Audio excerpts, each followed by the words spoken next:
کبھی آپ نے محسوس کیا ہے کہ ہر راستہ بند لگ رہا ہو، دل پر بوجھ ہو اور زندگی کی مشکلات آپ کو چاروں طرف سے گھیری ہوئی ہوں؟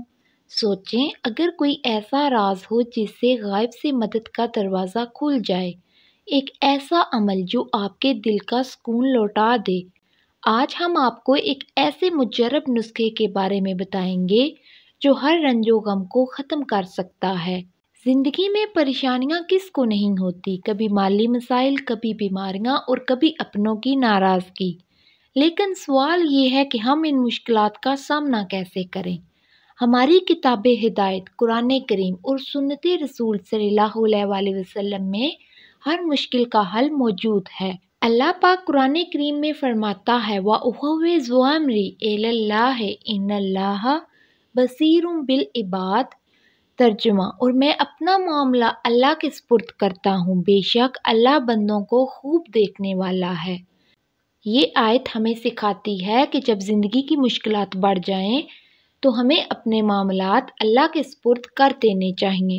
اس آیت کی تلاوت کا ایک خاص طریقہ ہے جسے علماء نے مجرب بتایا ہے۔ عشاء کی نماز کے بعد سکون کے ساتھ بیٹھ جائیں، اول و آخر 3 مرتبہ درود شریف پڑھیں۔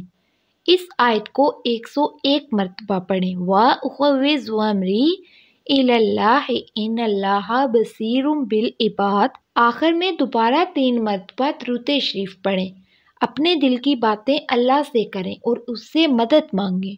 یہ عمل صرف الفاظ نہیں بلکہ ایک گہری دعا ہے۔ جب آپ خلوص دل سے یہ آیت پڑھتے ہیں تو اللہ پاک کی رحمت سے غائب سے مدد کے دروازے کھل جاتے ہیں۔ یہ عمل ان لوگوں کے لیے خاص طور پر مفید ہے جو دل سے سکون چاہتے ہیں اور اپنے مسائل کا حل تلاش کر رہے ہیں۔ ایک بار ایک شخص جس کا کاروبار ختم ہو چکا تھا اور دل پریشانیوں سے بھرا ہوا تھا، اس نے یہی عمل کیا۔ چند دن کے اندر ایسے مواقع ملے کہ وہ خود حیران رہ گیا۔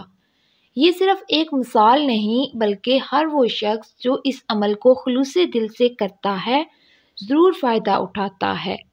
یاد رکھیں، یہ عمل تبھی اثر کرتا ہے جب آپ کا دل اللہ پر مکمل یقین رکھتا ہو۔ مشکلات کتنی ہی بڑی کیوں نہ ہوں، اگر ہمارا یقین پختہ ہو تو اللہ کی مدد قریب آ جاتی ہے۔ میرے پیارے دوستوں، یاد رکھیں کہ اللہ تعالیٰ سے بڑھ کر کوئی مددگار نہیں۔ اس عمل کو اپنا معمول بنائیں اور دل کی گہرائی سے دعا کریں، اللہ پاک ہر مشکل کو آسان کرے اور ہمارے دلوں کو سکون عطا فرمائے۔ آمین۔